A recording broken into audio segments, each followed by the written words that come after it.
So once again, welcome back everyone to Funda Factory. Today we will be studying our chapter called part sharing. अब देखो part sharing आपका बहुत ही easy chapter है, बहुत ही छोटा सा चैप्टर है. स्टार्टिंग में थोड़ा डिफिकल्ट लगेगा बट धीरे धीरे ना आप इसको अपने फिंगर टिप्स से भी याद कर सकते हो. इतना ईजी चैप्टर है ये. ठीक है. पहला टॉपिक क्या है? Ethnic composition of Belgium and Sri Lanka. Second topic है हसल्स इन श्रीलंका. थर्ड है अकोमोडेशन इन बेल्जियम. फोर्थ है prudential and model reasons of part sharing. Fifth है टाइप्स ऑफ पार्ट शेयरिंग. अब देखो पहला टॉपिक में आप पढ़ोगे कि बेल्जियम और श्रीलंका में एथनिसिटी यानी कि आपका डच, फ्रेंच, तमिल्स, सिन्हालास, ये सब लोग या फिर जर्मन्स हैं. तो ये एथनिसिटीज़ है. तो बेल्जियम में एथनिसिटी के बेसिस पे कैसे डिवाइडेड थी पॉपुलेशन, एंड श्रीलंका में एथनिसिटी के बेसिस पे पॉपुलेशन कैसे डिवाइडेड थी. फिर उसके बाद श्रीलंका में हसल्स क्या क्या इश्यूज़ आए एंड उन्होंने कैसे उन इश्यूज़ को सॉर्ट आउट किया. एक जैसे इश्यूज़ को सॉर्ट आउट नहीं किया, रादर इश्यूज़ को उन्होंने एक्सपैंड कर दिया, राइट, जिससे कि और ज़्यादा इश्यूज़ आने लगी एंड और ज़्यादा इश्यूज़ आने लगी जिससे कि वॉर हुआ एंड ऑल दैट स्टफ अपन आगे पढ़ेंगे. फिर आपका आता है अकोमोडेशन इन बेल्जियम, जिसमें आप पढ़ोगे कि बेल्जियम वालों ने कैसे अकल लगा के पावर शेयरिंग को अडॉप्ट कर लिया एंड उन्होंने कैसे पावर को शेयर किया एंड एक तरह से वो लोग दे फॉर्म्ड अ यूनिट. ठीक है. तो वो लोग एक बन गए, है ना. वो लोग अकोमोडेट करना यानी कि एक साथ आना, है ना, एंड डिस्टिंक्शन यानी कि अलग हो जाना एक तरह से. तो उन लोग ऐसे डिस्टिंक्ट हो गए, श्रीलंका वाले अलग अलग डिफ्रेंशिएट हो गए एंड ये लोग ऐसे अकोमोडेट कर गए. ये अपन पढ़ेंगे. फिर पावर शेयरिंग कर रहे हो तो दो रीज़न से करते हो. अपन बोलते हैं ना कि इस बेसिस पे, तो प्रूडेंशियल बेसिस पे पावर शेयरिंग इस रीज़न से करते हैं एंड मॉरल बेसिस पे इस रीज़न से करते हैं. ये आप पढ़ोगे. फिर पावर शेयरिंग के अलग अलग टाइप्स होते हैं. ठीक है, वो पढ़ोगे. पहले पावर शेयरिंग का मतलब क्या होता है? पावर यानी कि कंट्रोल. पावर ताकत होना. ताकत यानी कि वो आपके मसल्स, बाइसेप्स, ट्राइसेप्स नहीं. पावर यानी कि कंट्रोल होना, पावर होना, है ना. तो पावर. फिर आपका आता है शेयरिंग. शेयरिंग यानी कि बांटना, डिस्ट्रीब्यूट करना. तो कैसे आप पावर को या कंट्रोल को डिस्ट्रीब्यूट करते हो, है ना, ताकि कंट्री अच्छे से मैनेजेबल बन जाए. यानी कि जैसे देखो अगर हमारी कंट्री में सेंट्रल, स्टेट, लोकल ये सारे गवर्नमेंट्स नहीं होते, है ना, या आपकी कंट्री में लेजिस्लेटिव, एग्जीक्यूटिव, जुडिशरी नहीं होती, तो क्या अपनी कंट्री अच्छे से क्या बोलते हैं फंक्शन कर पाती? नहीं ना, है ना. आपको एक पर्टिकुलर लेवल या फिर एक पर्टिकुलर सिस्टमैटिक ऑर्डर में सारी चीज़ें चलती है. इसीलिए पावर शेयरिंग करना बहुत ज़रूरी है, क्योंकि इतनी बड़ी कंट्री को एक अकेला इंसान नहीं चला सकता. डिक्टेटरशिप बहुत ही कम पॉसिबल है एंड बहुत सारे लोग डिक्टेटरशिप के अगेंस्ट में होते हैं. पावर शेयरिंग में क्या होता है कि आप पावर को चलो डिस्ट्रीब्यूट कर देते हो लोगों के एबिलिटीज़ के अकॉर्डिंग, है ना. जैसे कि अगर पीएम मोदी में जैसे मोदी में क्या बोलते हैं एबिलिटी है तो वो पीएम बन गया, है ना. फिर मैं नाम हो रही हूँ द्रौपदी मुर्मू, उनमें एबिलिटी तो वो प्रेसिडेंट है. If I am not wrong, मैं नाम गलत बोल दूँ तो सॉरी, है ना. तो इन लोग की एबिलिटीज़ के बेसिस पे आपको पोजीशंस दी जाती है.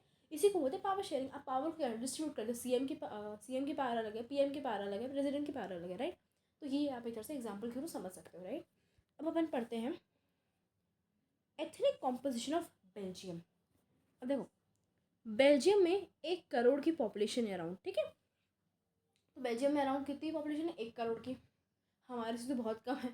हम तो एकदम एक्सीड कर गए, राइट. इंडिया एक्सीड कर गई पॉपुलेशन के टर्म्स में. पर बेल्जियम की पॉपुलेशन अराउंड 1 करोड़ की है. सेकेंड पॉइंट क्या है कि अगर आप एरिया के टर्म्स पे देखोगे, है ना, कि होता है ना स्क्वायर फुट ऐसा, तो अगर आप एरिया के टर्म्स पे देखोगे ना तो हमारा इंडिया का ही एक स्टेट है हरियाणा, उससे भी छोटा है बेल्जियम. बेल्जियम हरियाणा जो हमारा इंडियन स्टेट है उससे भी एरिया के टर्म्स पे छोटा है. एंड थर्ड कि बेल्जियम 4 कंट्री से अपनी बॉर्डर्स को शेयर करता है. France, Luxembourg, Netherlands and Germany. ठीक है. अब बेल्जियम में देखो, अब अपन पढ़ते हैं बेल्जियम का कॉम्पोजिशन. देखो बेल्जियम का कैपिटल ब्रुसेल्स है, ये याद रखना. ठीक है. तो बेल्जियम में 59% लोग आपके बोलते हैं डच. 40% आपका पॉपुलेशन आपकी बोलती है फ्रेंच एंड 1% बोलती है जर्मन. ठीक है. सो अब देखो डच वाले फ्लेमिश रीजन में रहते हैं. डच बोलने वाले जो लोग हैं ना, 59% Dutch speaking people they live in the region called Flemish region. ठीक है. एंड फिर 40% of the people who speak French they live in a region called Wallonia region. ठीक है. एंड जर्मन कैसे कोई स्पेसिफाइड नहीं है, वो लोग अराउंड इन लोगों के सेंट्रिक कुछ पे रहते हैं, राइट. एंड उसके अलावा आपका आता है ब्रुसेल्स. अब देखो ब्रुसेल्स क्या है आपका, कैपिटल कंट्री है, ठीक है। तो हाँ, तो ब्रुसेल्स में 80% ऑफ द पॉपुलेशन फ्रेंच बोलती है and 20% of the population Dutch बोलती है। डिफरेंस नोटिस किए आप अभी तक? कंट्री बेल्जियम है, वहाँ पे मेजॉरिटी में कौन है? डच। एंड कैपिटल में मेजॉरिटी में कौन है? 80% लोग कौन है? फ्रेंच। लो हो गई गड़बड़। अब तो होगी कलेश अच्छी खासी, है ना। बट ये लोग थे भाई समझदार, है ना। मैं आपको बताई थी ना ये लोग कैसे प्रॉब्लम को सॉर्ट आउट करते हैं, अपन पढ़ेंगे। पहले मैं आपको इन लोग का पॉपुलेशन का डिस्ट्रीब्यूशन कैसे बता देती हूँ, एक रफ आइडिया दिमाग में रहेगा तो अच्छा रहेगा। ये डायग्राम बिल्कुल भी पेपर में बना के मत आना, कोई मार्क्स नहीं मिलेंगे। तो फॉर एग्जाम्पल कंसिडर कर लो ये आपका बेल्जियम है, ठीक है। तो ये आपका टॉप रीजन हो गया, ये यहाँ पे आपके रहते हैं फ्लेमिश रीजन वाले, है ना। ये आपका फ्लेमिश रीजन है जहाँ पे डच स्पीकिंग लोग रहते हैं। ये आपका हो गया लोअर रीजन जहाँ पे आपके वलोनिया रीजन वाले हैं। एंड यहाँ कुछ कहीं बीच में अगर आप देखोगे इस लाइन बीच में कहीं आपके 1% जर्मन स्पीकिंग वाले लोग भी रहते हैं। अब ब्रुसेल्स आपका कुछ इस एरिया में है, इस एरिया कुछ में आपका ब्रुसेल्स है, ठीक है। तो ये आपकी एक कॉम्पोजिशन हो गई। इस डायग्राम को बिल्कुल भी बना के मत आना, right. It is just for explanation purpose, right. So अब ब्रुसेल्स क्या है? बेल्जियम का कैपिटल। एंड एक बहुत ही इम्पॉर्टेंट क्वेश्चन, अरे एक बहुत ही इम्पॉर्टेंट क्वेश्चन शायद मेरे टाइम पे I think it came, right. So Brussels capital है बेल्जियम का, साथ ही साथ में हेड क्वार्टर है यूरोपियन यूनियन का। इसको आप शॉर्ट फॉर्म में बोलोगे EU। बहुत गंदा लिखा है मैंने, हाँ EU। यहाँ पर क्या है? European union. यूरोपियन यूनियन का हेड क्वार्टर है ब्रुसेल्स। स्टार मार्क बना लेना, बहुत ही इंपॉर्टेंट पॉइंट है, MCQ में आ जाता है, एक्सपीरियंस से बोल रही हूँ, राइट। अब कंट्री में देखो, मैंने आपको ये डिफरेंस पहले ही बता दिया। कंट्री में डच मेजॉरिटी में है बट कैपिटल में डच माइनॉरिटी में है। वाइस वर्सा आप इसको क्या लिख सकते हो कि कंट्री में फ्रेंच माइनॉरिटी में है। सो मैंने क्या बोला? वाइस वर्सा में आप क्या लिख सकते हो कि कंट्री में फ्रेंच माइनॉरिटी में है बट कैपिटल में फ्रेंच मेजॉरिटी में है, ठीक है। सो ये पॉइंट भी आप लिख सकते हो अगर आपको इस पॉइंट को और एक्सपांड करना है। तो आप यहाँ पे समझ गए। अपन चलो जल्दी से रिवाइज कर लेते हैं। पहला, बेल्जियम की 1 करोड़ की पॉपुलेशन है, एरिया वाइज में हरियाणा से भी छोटा है। अब हरियाणा तो यार ये तो पता है इंडियन स्टेट है ना। इस पॉइंट को एकदम मतलब ऐसे वाला फिंगर टिप्स याद करने की ज़रूरत नहीं है, बट हाँ इस पॉइंट को ध्यान में रखना। इसको ऐड करोगे तो आपका आंसर अच्छे से एनहांस हो जाएगा। फिर बेल्जियम 4 कंट्री से बॉर्डर शेयर होता है। चलो कौन सी जल्दी जल्दी बताओ। आपका नेदरलैंड्स, फ्रांस, लग्जमबर्ग और जर्मनी। फिर बेल्जियम में 100% पॉपुलेशन मैं बताऊंगी, एक फ्लो चार्ट बना लेना। टॉप पे लिखना बेल्जियम, 3 पार्ट्स में डिवाइड कर देना। पहला लिखना 59% डच स्पीकर्स, फिर लिखना 40% French and 1% German. And Dutch और फ्रेंच की ना रीजन भी लिख देना क्योंकि बहुत इंपॉर्टेंट है, ठीक है। इसको अच्छे से लाइन वाइज फ्रेम करना। मैंने यहाँ पे आपको शॉर्ट नोट्स दिए हैं, ठीक है, जो आपके लिए बेटर होगा। फिर ब्रुसेल्स का भी ऐसे ही बना सकते हो फ्लो चार्ट। उसमें 80% आपके फ्रेंच स्पीकिंग लोग हैं एंड 20% आपके टच स्पीकिंग लोग हैं, ठीक है। फिर ब्रुसेल्स क्या है? कैपिटल है बेल्जियम का एंड साथ ही साथ में हेड क्वार्टर है यूरोपियन यूनियन का। फिर कंट्री में डच मेजॉरिटी में है बट कैपिटल में डच माइनॉरिटी में है। अगर पीछे से बैकग्राउंड आवाज़ आई हो तो please avoid that. Continuing with our composition of Sri Lanka. अब देखो श्रीलंका को इंडिपेंडेंस मिली थी 1948 में एंड ये एक आइलैंड नेशन है। इससे सिर्फ 2 ही पॉइंट्स हैं एंड ज़्यादा उतने वो नहीं है, इसको आराम से याद कर सकते हो। बस ये याद रखना कि इंडिया को इंडिपेंडेंस मिली 1947 में, उसी 1 साल बाद श्रीलंका को मिली, ऐसे याद रख लेना, ठीक है। अब तो ये पॉइंट आपका इंपॉर्टेंट हो गया। ईयर 1948 में इसको श्रीलंका इंडिपेंडेंस मिली या फिर वो इंडिपेंडेंट हो गया 1948 में। एंड ये एक आइलैंड नेशन है, बहुत ही इंपॉर्टेंट पॉइंट इसलिए बोल रही हूँ बिकॉज देखो इसका ना बहुत ही छोटा नोट्स है इस श्रीलंका वाले टॉपिक का। बेल्जियम में तो अच्छा चलो लंबे लंबे बहुत सारे पॉइंट्स हैं, इसमें कम कम पॉइंट्स है। तो अगर ये आ गया 3 मार्कर या 5 मार्क का क्वेश्चन में ना, तो कम से कम इन्हीं पॉइंट्स को ना एक्सपांड करके लिख देना, अच्छे से लंबा लंबा लिखना, रिपीट मत करना पॉइंट्स को, बहुत लंबा लंबा लिखना। इससे क्या होगा ना कि आपके आंसर आपका आंसर आपकी मार्क्स लिमिट को मैच कर पाएगा, ठीक है। फिर श्रीलंका में ये आपकी कॉम्पोजिशन है, ये कंटिन्यूड है ना यहाँ पे, ठीक है, याद रखना। तो श्रीलंका में 74% आपके सिन्हाला स्पीकर्स हैं जो कि बोलते हैं सिन्हलीज लैंग्वेज, ठीक है। तो क्या लैंग्वेज बोलते हैं? सिनहलीस। ये याद रखना, यहाँ पे एस और ई है लास्ट में, ठीक है। तो ये लोग बोलते हैं सिनहलीस लैंग्वेज, ठीक। तो और देखो, इसमें एक पॉइंट याद रखना कि 74% आपके सिन्हाला लोग हैं जो कि सिनहलीस लैंग्वेज बोलते हैं। सिन्हाला या सिनहलीस दोनों चल जाएगा, ठीक है। एंड ये लोग हैं बुद्धिस्ट, जो कि प्रीच करते हैं बुद्धिज़्म, यानी कि अपन बोलते हैं ना कि हम लोग मुस्लिम्स, हिंदूज़, ये नहीं, पर हाँ अपन बोलते हैं ना कि बुद्धिज़्म, तो ये आपका एक रिलीजन हो गया। एक रिलीजन नहीं बोलेंगे, पर हाँ जैसे आप वर्शिप जिसको करते हो तो आपका बुद्धिज़्म, ठीक है। तो ये याद रखना। 74% सिन्हाला स्पीकर्स है जो कि सिन्हलीस बोलते हैं, बुद्धिस्ट है, बुद्धिज़्म को प्रीच करते हैं, यानी कि दे प्रे फॉर बुद्धिज़्म, एक तरह से ये बोल सकते हो। 18% आपके तमिल स्पीकर्स हैं, ठीक है। अब देखो इस पॉइंट को ना ध्यान रखना, ये आपका 18% आपके तमिल स्पीकर्स है, ये आपका दो पार्ट्स पे डिवाइडेड है ना, सॉरी ये नहीं, ये आपका एक पार्ट दो पार्ट्स पे डिवाइडेड है, ठीक है। तो 18% जो आपके एक सेकेंड,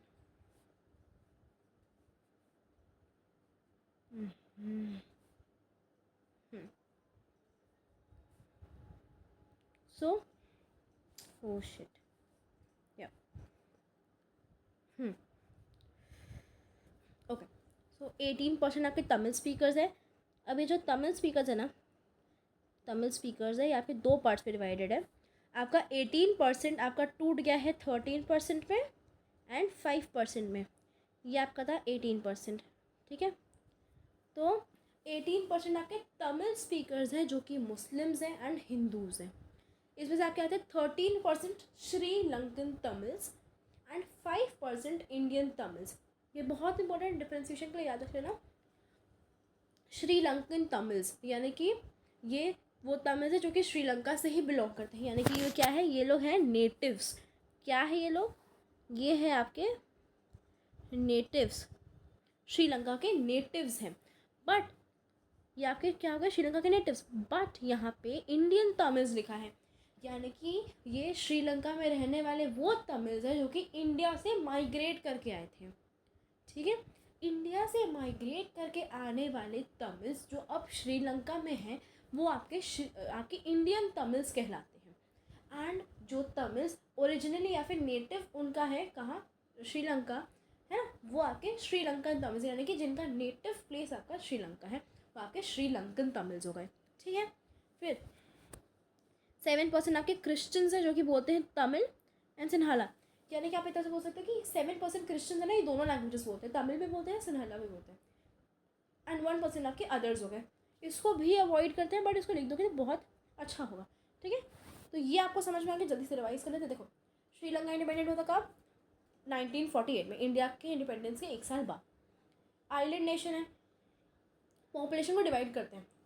पहला 74%, ये आपके होते हैं सिन्हाला लोग, जो क्या करते हैं, सिन्हलीज बोलते हैं। ये बुद्धिस्ट होते हैं जो कि बुद्धिज्म को प्रीच करते हैं। फिर 18% आपके तमिल्स होते हैं जो मुस्लिम एंड हिंदू दोनों होते हैं।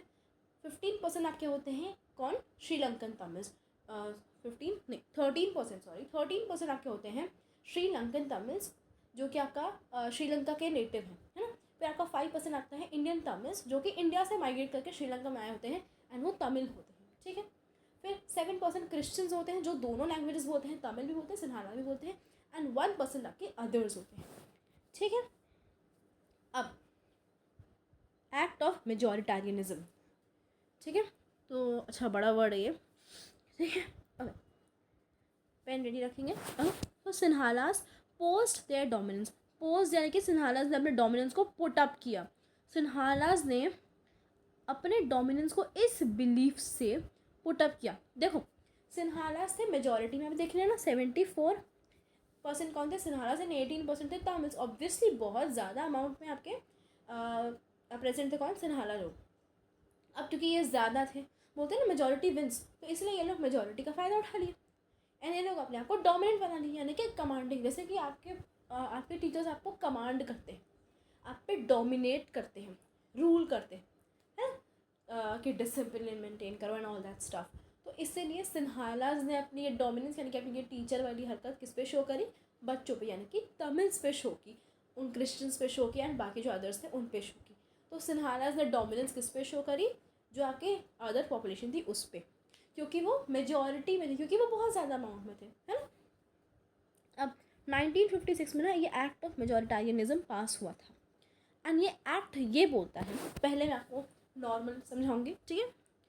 सो ओके, मेजॉरिटारियनिज्म क्या होता है, ये एक बिलीफ होता है कि जो मेजॉरिटी में लोग हैं सिर्फ वही रूल करेंगे, किसको, कंट्री को, एंड माइनॉरिटी में यानी कि जो कम जो माइनॉरिटी में उनको पूरी तरह से इग्नोर करके वो लोग रूल करेंगे, डोमिनेट करेंगे एंड सारे डिसीजंस वो बनाएंगे, समझ गए। तो टीचर बच्चों को फेंकेगी उधर, कोंटे में फेंक देगी यानी कि तमिल्स को उधर हटा देगी एंड अपना टीचर पूरा अपना लेके सारे डिसीजंस को खुद बनाएगी, यानी कि सिरहालाज अपने डिसीजंस खुद बनाएंगे, ठीक है। अब डेफिनेशन पढ़ते हैं। मेजॉरिटेरियनिज्म इज़ अ बिलीफ, ये एक एक्ट एंड बिलीफ दोनों है। एक्ट ऑफ मेजॉरिटेरियनिज्म बोलते हैं, बट हाँ एक तरह से आपका बिलीफ है। तो ये एक बिलीफ है कि सिर्फ मेजॉरिटी को मेजॉरिटी सॉरी ये थोड़ा डिस्प्लेस हो गया है, ये शुड यहाँ आना चाहिए था एंड कम्युनिटी को यहाँ आना चाहिए था, सो सॉरी टाइपिंग एरर, है ना। तो मेजॉरिटेरियनिज्म एक बिलीफ होता है कि सिर्फ मेजॉरिटी कम्युनिटी को ना रूल करना चाहिए, ये एक्स्ट्रा शुड, अच्छा sorry, okay okay just a moment, okay so यहाँ पर शुड यहाँ पे कट जाएगा, अब ये आ गया, अब परफेक्ट है, ठीक है। तो मेजॉरिटेरियनिज्म एक बिलीफ है कि सिर्फ मेजॉरिटी कम्युनिटी को कंट्री को रूल करना चाहिए एंड डिसीजंस बनाने चाहिए, पूरी तरह से डिसरिगार्ड करके या फिर पूरी तरह से इग्नोर करके माइनॉरिटी के सारे नीड्स एंड विशेस को, माइनॉरिटी के सारे नीड्स एंड विशेस को इग्नोर करके डिसरिगार्ड करते हुए उन्हें रूल करना चाहिए मेजॉरिटी को एंड डिसीजंस भी उन्हें बनाना चाहिए, ठीक है। एंड अब ये एक्ट के ना कुछ देखो, आप जानते हो ना कि एक पर्टिकुलर एक्ट अगर आपने पास किया तो उसमें कुछ पॉइंटर्स होते हैं ना कि इस एक्ट में ये होगा ये होगा। अगर आप देखोगे तो UAF यूनिवर्सल एडल्ट फ्रेंचाइज, इसमें कहते हैं कि 18+ लोगों को वोट करना चाहिए, तो ये आपके कुछ पॉइंटर्स होते हैं, है ना। तो ये आपका पॉइंटर्स हो गए। तो ये 3 पॉइंटर्स पे या फिर ये 3 बेसिस पे ना इस एक्ट को आप रिकग्नाइज कर सकते हो, है। ये 3 आपके स्टैंडर्ड रूल्स एक तरह से बोल सकते हो एंड इन्हीं के बेसिस पे आपको क्या करना है, इस एक्ट को फॉलो करना है ना। जैसे कि 18+ लोगों को वोट करना चाहिए उस बारे में, है। तो पहला क्या है कि सिन्हाला को ऑफिशियल लैंग्वेज बना दिया गया, है ना। इस एक्ट के बाद क्या क्या हुआ, sorry I am so sorry, इस एक्ट के बाद क्या क्या हुआ वो यहाँ पे मेंशन है। सिन्हाला को ऑफिशियल लैंग्वेज बना दिया गया। अब देखो बहुत बड़ी एरर, तो मैं आपका ओके ये टॉपिक मैं आपका नेक्स्ट आपके एक शॉर्ट्स पे टेक ओवर करूँगी कि ऑफिशियल एंड नेशनल लैंग्वेज में क्या डिफरेंस होता है। बहुत इंपॉर्टेंट पॉइंट है क्योंकि दोनों की दोनों ही आपके SST में कंसिडर किए जा रहे हैं, है ना। मतलब आपको डिफ्रेंसिएशन जब पता चलेगा तब आप आंसर्स में वो वर्ड को पुट अप कर सकते हो। पता चला कहीं पे नेशनल कहीं पे ऑफिशियल पुट कर दिए, मतलब कुछ नहीं निकल रहा उस बात का, है ना, मतलब कुछ और निकल गया, इसलिए तो सिन्हाला को ऑफिशियल लैंग्वेज बना दिया, ठीक है। उन्होंने बुद्धिज़्म को फॉस्टर किया, यानी कि उन्होंने मेन बोलते हैं ना एक एकदम क्या बोलते हैं पूरा बुद्धिज़्म फैला डाला, पूरा कंट्री में एक चीज़ को फॉस्टर करने का, वो बुद्धिज़्म, सिर्फ बुद्धिज़्म फॉस्टर करने लगे, ठीक है। एंड क्या हुआ, सिन्हाला को ऑफिशियल लैंग्वेज बना दिए। तीसरा क्या हुआ कि सिन्हाला एप्लीकेंट्स, यानी कि ना एप्लीकेंट्स होते हैं जो अप्लाई करते हैं किसी पोजीशन के लिए, तो उन एप्लीकेंट्स में मेनली आपके सिन्हाला को ही चूज़ किया गया गवर्नमेंट जॉब्स के लिए एंड यूनिवर्सिटी पोजीशंस के लिए। गवर्नमेंट जॉब्स यूनिवर्सिटी पोजीशंस के लिए एप्लीकेंट्स सिन्हाला वाले ही फेवर में लिए गए थे, उन्हें ही कंसिडर किया गया था। अब आफ्टर मैथ यानी कि क्या क्या कॉन्सिक्वेंसेस थे इस मेजॉरिटेरियनिज्म एक्ट के बाद। तो इन सारे स्टेप्स से तमिल्स को लगा कि बहुत एलियनेटेड फील कर रहे, बहुत ही अकेला। एलियनेट करना यानी कि आप अपने आप को एलियनेट करना, अपने आप को बहुत अलग कर देते हो, दूर कर देते हो, सबसे अलग कर देते हो, आइसोलेट करना, ठीक है। तो इन सारे स्टेप्स से तमिल्स को आइसोलेटेड फील हुआ, अलग, इन्फीरियर, है ना, ये सब फीलिंग आई उन्हें। एंड उन्हें ये लगा कि उनके सारे पॉलिटिकल फंडामेंटल राइट्स को इनकार कर दिया गया था एंड उन्हें डिस्क्रिमिनेट भी किया गया था, ठीक है।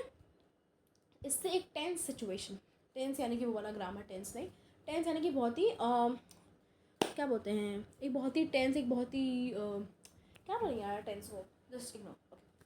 तो ये बहुत ही टेंस ही सिचुएशन क्रिएट हो गई थी दोनों ही कम्युनिटीज़ के बीच में, बहुत ही सेंसिटिव सा मामला क्रिएट हो गया था। एंड बहुत ही मतलब बड़ी है, बहुत ही सीरियस, ओके, सीरियस भी यूज़ करते थे, बहुत ही सीरियस या फिर बहुत ही टेंस। अब बहुत ही टेंस होता है, बहुत स्कैर्ड होता है, बहुत पेट्रीफाइड होती है ऐसा। तो बहुत ही बड़ी टेंस सिचुएशन क्रिएट हो गई थी दोनों ही कम्युनिटीज़ के बीच में। अब तमिल्स ने क्या किया था, उन्होंने अपनी स्ट्रगल को लॉन्च कर दिया था अगेंस्ट मेजॉरिटी, है ना। तो तमिल्स ने क्या किया, उन्होंने एक स्ट्रगल लॉन्च किया, बोलते ना, एक स्ट्रगल लॉन्च किया उन्होंने किसके अगेंस्ट, मेजॉरिटी के अगेंस्ट। क्या डिमांड करते कि उन्हें एक अलग ईलम चाहिए, स्टेट चाहिए, उन्हें एक इंडिपेंडेंट, सेपरेट की जगह इंडिपेंडेंट यूज़ करो तो ज़्यादा बेटर होगा, हाँ दोनों चल सकता है। तो एक सेपरेट, एक इंडिपेंडेंट ईलम को डिमांड करते हुए तमिल्स ने मेजॉरिटी के अगेंस्ट स्ट्रगल लॉन्च किया अपना, ठीक है।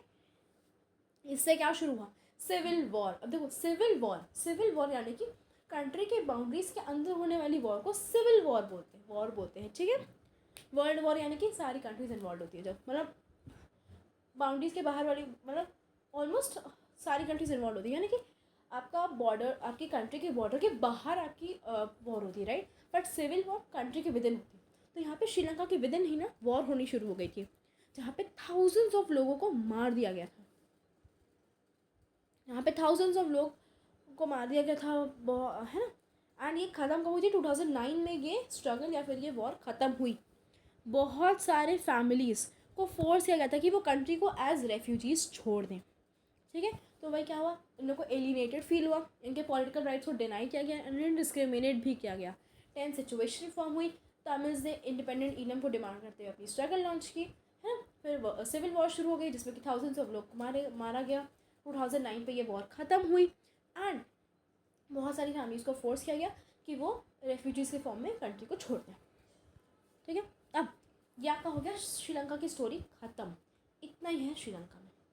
तो दोनों ही मतलब दोनों ही टॉपिक्स को आप मर्ज करके अगर श्रीलंका के पूरा आपका श्रीलंका की पूरी थीसिस पूछ डाली तो ये पूरा छाप देना, ठीक है, पहले समझ के छापना, ठीक। अब अकोमोडेशन इन बेल्जियम। तो बेल्जियम के लीडर्स ने ना कॉन्स्टिट्यूशन को 4 बार अमेंड किया था। देखो पहले कॉन्स्टिट्यूशन बनी थी, है ना। तो बेल्जियम में कॉन्स्टिट्यूशन बन गई 1970 से 1993, यानी कि टोटल 23 ईयर्स के इस गैप, इस इंटरवल में या फिर इस पीरियड में 4 बार कॉन्स्टिट्यूशन को किसने अमेंड किया, बेल्जियम के लीडर्स ने अमेंड किया, यानी कि कुछ चेंजेस किए बोल सकते हो, है ना। अमेंड करना यानी कि कुछ चेंजेस करना। तो इस 23 सालों में 4 बार कॉन्स्टिट्यूशन अमेंड किया गया ताकि डाइवर्सिटी को ख़त्म कर सकें, है ना। डाइवर्सिटी को ख़त्म कर सकें, डाइवर्स होना, वो ख़त्म करके वो लोग उस डाइवर्सिटी को ही अकोमोडेट कर लें। इसलिए क्या हुआ कि उन्होंने 4 बार कॉन्स्टिट्यूशन को अमेंड किया। बहुत सारी चीज़ें फॉलो अप हुई थी, ये पॉइंट्स बहुत इंपॉर्टेंट है, आ सकता है पेपर में, बिल्कुल आ सकता है। मेरे ख्याल से श्रीलंका का चांसेस थोड़ा कम है, इससे थोड़ा कम है ना, ऐसा नहीं बोल रही कि नहीं है, थोड़ा कम है, इसके मेरे को लगता है चांसेस है अच्छे खासे, ठीक है। इसमें बहुत सी चीज़ें फॉलो अप हुई थी, क्या, एक तो कि number of ministers central government में ना डच एंड फ्रेंच दोनों ही एथनिसिटीज़ के number of ministers central government में इक्वल होंगे, ठीक है। कोई भी कम्युनिटी यूनिलैटरली डिसीजंस नहीं ले सकती, यानी कि यूनिलैटरली यानी कि आप अकेले अकेले कर रहे हो। जैसे कि आपके मदर और फादर, एग्जाम्पल लेते हैं, आपके मम्मी पापा हैं, आप पापा ही डोमिनेट कर रहे, पापा ही सब कर रहे, पापा ही रूल बना रहे, ये कर रहे, गलत है ना। मम्मी कहाँ गई, मम्मी को भी तो कुछ ना कुछ डिसीजन ले दो, है ना। तो कोई भी कम्युनिटी अकेले डिसीजंस नहीं ले सकती, दोनों के कोऑपरेशन से ही डिसीजन लिया जाएगा, ठीक। बहुत सारी पावर्स सेंट्रल गवर्नमेंट की लेके स्टेट गवर्नमेंट को दे दिए गए, है ना। एंड स्टेट गवर्नमेंट सबॉर्डिनेट नहीं है सेंट्रल गवर्नमेंट को, यानी कि वो सारी बातें नहीं बताएगी सेंट्रल गवर्नमेंट को। स्टेट गवर्नमेंट अलग बॉडी है एंड सेंट्रल गवर्नमेंट अलग बॉडी है ना। तो वो सबॉर्डिनेट नहीं है किसके, सेंट्रल गवर्नमेंट के, कौन, स्टेट गवर्नमेंट। ब्रुसेल्स, अब ब्रुसेल्स क्या है आपका, कैपिटल, है ना। तो ब्रुसेल्स की अलग गवर्नमेंट है, ऑब्वियसली यार, कंट्री की अलग कैपिटल, उसका कंट्री की अलग कैपिटल होती है, कंट्री की अलग गवर्नमेंट एंड यहाँ पे अलग गवर्नमेंट, तो ब्रुसेल्स की अलग गवर्नमेंट है। एंड उस गवर्नमेंट में दोनों कम्युनिटीज़ डच एंड फ्रेंच की रिप्रेजेंटेशन इक्वल है, ठीक है। एंड लास्ट पॉइंट, ये बहुत ही इंपॉर्टेंट पॉइंट है, कम्युनिटी गवर्नमेंट फॉर्म हुई थी। देखो आपका होता है सेंट्रल गवर्नमेंट, ये था, यहाँ पे कम्युनिटी गवर्नमेंट भी थी, कम्युनिटी गवर्नमेंट फॉर्म हुई थी, है ना। जिसके पास क्या क्या पावर्स थे, जैसे कि समझ लो आपके पावर्स थे एजुकेशन से रिलेटेड पावर्स थे, कल्चर से रिलेटेड सारे पावर्स थे, एंड लैंग्वेज रिलेटेड इशू से रिलेटेड सारे पावर्स थे। तो जैसे कि डच की अलग कम्युनिटी, तो डच की कम्युनिटी गवर्नमेंट अलग हो गई, जिसमें कि डच अपनी भाषा से रिलेटेड सारे एजुकेशन की सारी चीज़ें, कल्चर की रिलेटेड सारी चीज़ें, लैंग्वेज से रिलेटेड सारी चीज़ें, ऐसे करके अलग अलग कम्युनिटी की अलग अलग गवर्नमेंट बन गई। तो डच की अलग, फ्रेंच की अलग, जर्मन की हुई तो जर्मन की भी अलग। ये हो गया, ये बहुत इंपॉर्टेंट, इसको जल्दी से रिवाइज कर लेते हैं। 1970 से 1993 के बीच में कॉन्स्टिट्यूशन को 4 बार अमेंड किया गया था डाइवर्सिटी को अकोमोडेट करने के लिए। किसने किया था? लीडर्स ऑफ बेल्जियम ने। ठीक, अब कितने पॉइंट्स गिन लेते पहले, 1 2 3 6 पॉइंट्स हैं, है ना। इसमें क्या क्या चीज़ें फॉलो अप हुई थी? पहली बात तो सेंट्रल गवर्नमेंट में दोनों ही कम्युनिटीज़ के लोग या फिर मिनिस्टर्स इक्वल थे, हैं। यहाँ पे मिनिस्टर को मिनिस्टर्स कर देना ना, रुको मैं बता देती हूँ यहाँ पे। यहाँ पे आपको ना ये जो आपका ये वाला है ना, इसको आप मिनिस्टर्स कर देना। इतनी सी भी बात को पकड़ के बैठ सकते हैं अगर बहुत ज़्यादा पर्टिकुलरली आपके टीचर्स चेक करते हैं तो, ठीक है। सो नंबर ऑफ मिनिस्टर्स आपके दोनों ही कम्युनिटी के इक्वल होंगे, किसमें? गवर्नमेंट में, सेंट्रल गवर्नमेंट में। फिर कोई भी कम्युनिटी यूनिलैटरली डिसीजंस नहीं ले सकती, स्टेट गवर्नमेंट सेंट्रल गवर्नमेंट को सबॉर्डिनेट नहीं है, एंड बहुत सारी पावर सेंट्रल गवर्नमेंट के स्टेट गवर्नमेंट को दे दी गई थी। 4 पॉइंट हो गए। फिर क्या है कि ब्रुसेल्स की अलग गवर्नमेंट है, जिसमें दोनों ही कम्युनिटीज़ के अलग अलग रिप्रेजेंटेशन है, इक्वल रिप्रेजेंटेशन है, सॉरी, हाँ। तो एक कम्युनिटी गवर्नमेंट फॉर्म हुई थी जिसके पास पावर से education, culture and language related issues से, ठीक है। ऐसे याद कर लो। पहली बात तो ब्रुसेल्स का सेंट्रल गवर्नमेंट में नंबर ऑफ मिनिस्टर्स ऐसा करके याद कर लो। सेकेंड पॉइंट भी वैसे ही कर लो। थर्ड और फोर्थ का मैं बता रही हूँ ना। देखो, स्टेट से सेंटर की पावर छीन के सेंटर की पावर लेके स्टेट को दे दी, स्टेट सबॉर्डिनेट है सेंट्रल गवर्नमेंट को। तो ऐसे आप याद कर लो, तो ये 2 वे प्रोसेस है। वैसे करके याद करो, 2 पॉइंट्स आपके बन गए, ठीक है। फिर देखो 2 पॉइंट्स ये हो गए 2 वे वाला। तीसरा पॉइंट आपको याद रखना, एक ब्रुसेल्स का पॉइंट होगा, है ना, गवर्नमेंट को लेके, एंड एक आपका पॉइंट होगा बेल्जियम का गवर्नमेंट को लेके। 4 पॉइंट्स हो गए। फिर एक सिंगल कम्युनिटी वाला एक पॉइंट होगा, वो याद कर लेना, एंड लास्ट आपका होगा एक कम्युनिटी गवर्नमेंट वाला पॉइंट है, ऐसे करके याद कर लेना, ठीक है। फिर why is power sharing desirable? Power sharing क्यों डिज़ायरेबल है? क्यों लोग पावर शेयरिंग करना चाहते हैं? पावर शेयरिंग में क्या है? वो क्या बढ़िया मेकअप वेकअप लगा के आती है, या बड़ा मस्त एकदम पर्सनैलिटी उसकी बहुत अच्छी है? क्या है ऐसा पावर शेयरिंग में जो लोग इतना पावर शेयरिंग करना चाहते हैं? क्या है ऐसा उसमें, ठीक है। 2 रीजन्स के कारण देखो, 2 बेसिस पे या फिर 2 रीजन्स होते हैं पावर शेयरिंग को करने के, prudential reasons and moral reasons, ठीक है। प्रूडेंशियल रीजन्स में ये कहते हैं, पहला पॉइंट ये है प्रूडेंशियल रीजन्स का कि ना अलग अलग सोशल ग्रुप्स के बीच में ना कॉन्फ्लिक्ट्स की पॉसिबिलिटी को ये कम करता है। सोशल ग्रुप से लड़ाई हो सकती है बीच में कि यार मेरा रिलीजन ऐसा है, तेरा रिलीजन ऐसा है, कुछ भी लड़ाई हो सकती है ना। तो 2 सोशल ग्रुप्स के बीच में कोई भी कॉन्फ्लिक्ट हो सकती है, कोई भी लड़ाई हो सकती है। तो इस लड़ाई को कम करने की कोशिश करता है पावर शेयरिंग।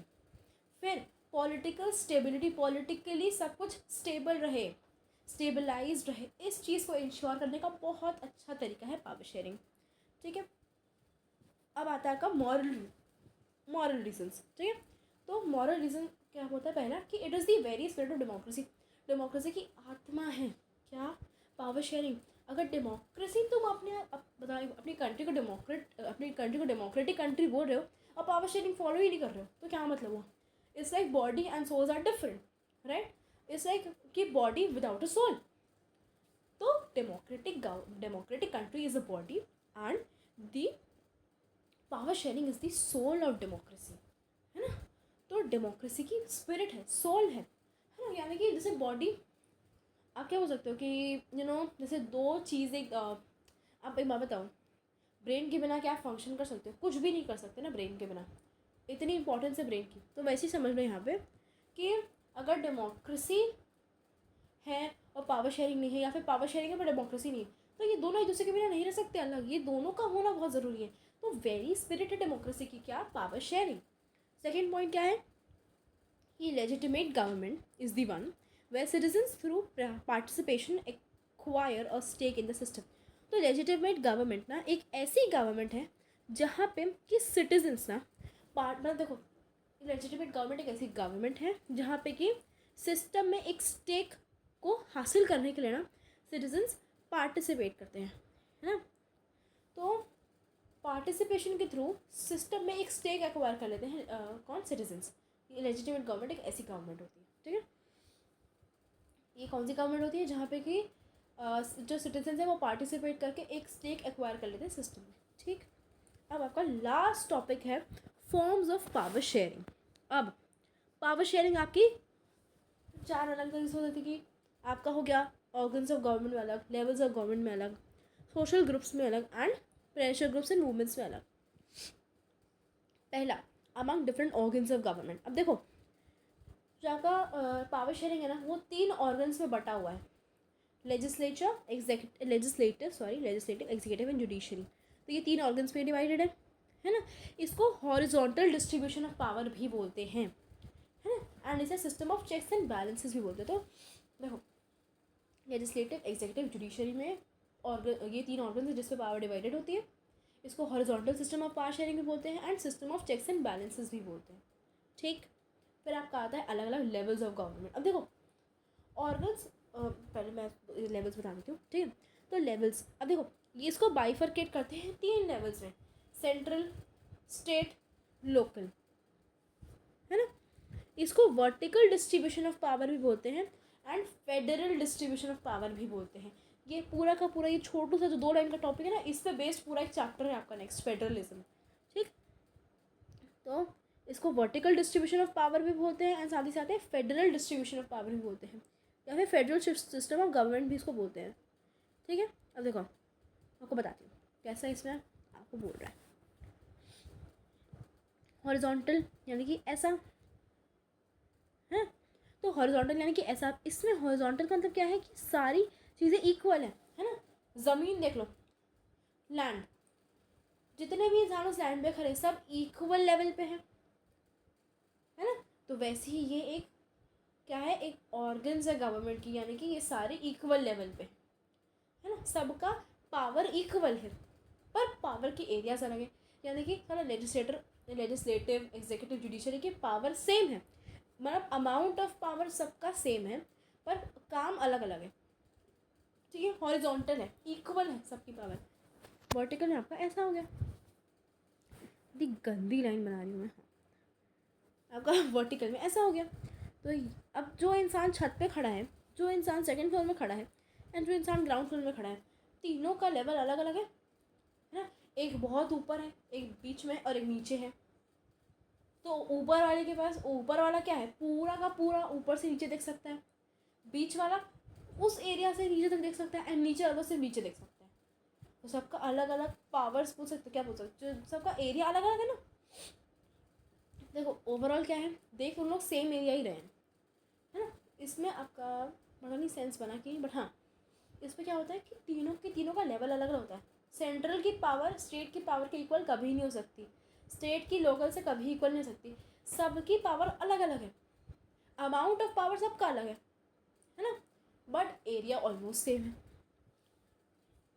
लोकल का काम स्टेट के अंदर आ जाता है, स्टेट का काम सेंट्रल के अंदर आ जाता है, ठीक है। ये आपका हो गया। अब अमंग डिफरेंट सोशल ग्रुप्स। अब देखो पावर को ना अलग अलग सोशल एंड रिलीजियस ग्रुप्स में शेयर किया जाता है, जैसे कि कम्युनिटी गवर्नमेंट, इसलिए बोले थे ये पॉइंट इंपॉर्टेंट है, बहुत अच्छा बेस्ट एग्जांपल है आपका कम्युनिटी गवर्नमेंट। तो अलग अलग सोशल एंड रिलीजियस ग्रुप्स में पावर को शेयर करते हैं, एग्जांपल आपका हो गया community government. Last, pressure groups and movements. अब देखो अलग अलग पॉलिटिकल पार्टीज हैं, अलग अलग आइडियोलॉजीज एंड सोशल ग्रुप्स को रिप्रेजेंट करती हैं। तो अलग अलग आपकी पॉलिटिकल पार्टीज हो गई, है ना, अलग अलग सोशल ग्रुप्स हो गए एंड अलग अलग आइडियोलॉजीज़ हो गई। इन्हें ये क्या करती है, रिप्रेजेंट करती है। सोशल ग्रुप्स को, आइडियोलॉजीज़ को अलग अलग टाइप की होती है, उन्हें वो कौन रिप्रेजेंट करती है, अलग अलग पॉलिटिकल पार्टीज़, है ना। इंटरेस्ट ग्रुप्स भी क्या करते हैं ना, जो डिसीजन बनाने का जो ये प्रोसेस होता है ना, इसका बहुत बड़ा हाथ या फिर बोल सकते बहुत बड़ा आपका इन्फ्लुएंस किसका होता है, इंटरेस्ट ग्रुप्स का भी होता है। एग्जाम्पल आपका क्या हो गया, कोलिशन गवर्नमेंट। कोलिशन गवर्नमेंट जानते हो इसका क्या होता है, मतलब कि आपका एक पूरी की पूरी सरकार ने एक पूरी की मतलब पॉलिटिकल पार्टी में विनर या फिर जो भी बोलते हैं, जो भी आपका इलेक्ट होकर बनता है वो आपका एक पूरी की पूरी पार्टी नहीं रहती, 2 पार्टीज मिलके एक गवर्नमेंट फॉर्म करती, उसको बोलते हैं कोलिशन, है ना, कोलिशन गवर्नमेंट। ठीक है। तो लास्ट थोड़ा सा अजीब है, मेरे को पता है ये वाला थोड़ा टफ पड़ सकता है याद करने, और हाँ, अलग अलग पॉलिटिकल पार्टीज़ अलग अलग सोशल ग्रुप्स एंड आइडियोलॉजीज को रिप्रेजेंट करती हैं। एंड बहुत बड़ा इन्फ्लुएंस किसका रहता है डिसीजन मेकिंग प्रोसेस पे, किसका रहता है, इंटरेस्ट ग्रुप्स का। एग्जाम्पल आपको हो गया coalition government. So yes, I think this was it for today and I hope you liked it. So like share and subscribe to our channel, follow us on WhatsApp, Instagram, Telegram. And हाँ, एक और बात, ये notes जो आपने देखे ये self made notes हैं, है ना। तो ये एक्सपीरियंस के साथ बोल रही हूँ, ये नोट्स मतलब खुद ने मैंने बनाए हैं एंड मैंने अपनी खुद की 10th में यूज़ किया है एंड उसी से अच्छे अच्छे रिजल्ट्स को मैंने भी अचीव किया है। सो आप इस नोट्स को डेफिनेटली फॉलो कर सकते हो।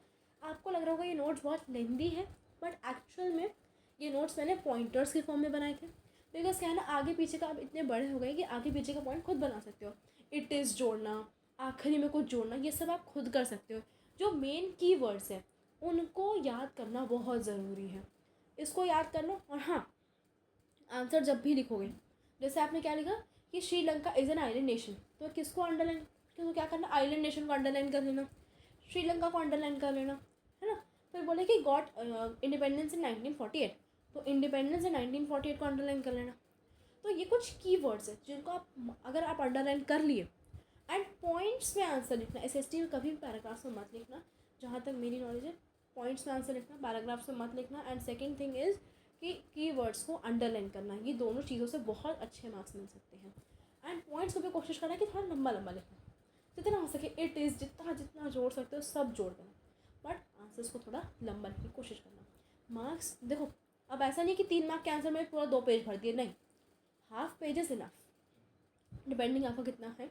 हाँ, अराउंड जितना भी आपका ऑलमोस्ट जितना भी आपका पेज होगा, हाफ पेज एटलीस्ट आपका 3 मार्क्स में फिल होना चाहिए। 5 मार्क्स से कोशिश करना कि पूरा का पूरा पेज फिल कर दो। फ्लो चार्ट्स का यूज़ करना, समझ लो।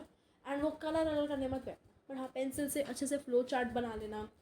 फिर आपका माइंड मैप्स बना लेना, है ना। जैसे कि फ्लो चार्ट आपका उसमें बन जाएगा कॉम्पोजिशन में। फिर फ्लो चार्ट अगर माइंड मैप अगर आपको बनाना है तो आप किसे बना सकते हो, अकोमोडेशन इन बेल्जियम में बना सकते हो। मेजॉरिटारियनिज्म वाला जो एक्ट है उसमें जो 3 चीज़ें रिकग्नाइज हुई थी उसका माइंड मैप बना सकते हो, ठीक है। तो ऐसे करके करना है। बाकी ये एसएसटी के और tips and tricks I will be sharing in the further videos. And साथ ही साथ में हमारा मिड टर्म का पोर्शन कंप्लीट हो चुका है फॉर साइंस एंड मैथ्स, इसको चेक कर लेना। एसएसटी में if I am not wrong civics में एक और चैप्टर है फेडरलिज्म, जो आपका मिड टर्म में आएगा हाफ ईयरली में, उसको भी I will bring up very soon. And English में भी फुटप्रिंट्स ऑफ फीट के 5 अराउंड 3-4 चैप्टर्स बचे हुए हैं। So please let me know your English का syllabus in the comments so that I can make a video according to it. Okay, so I think that was it. Thank you so much.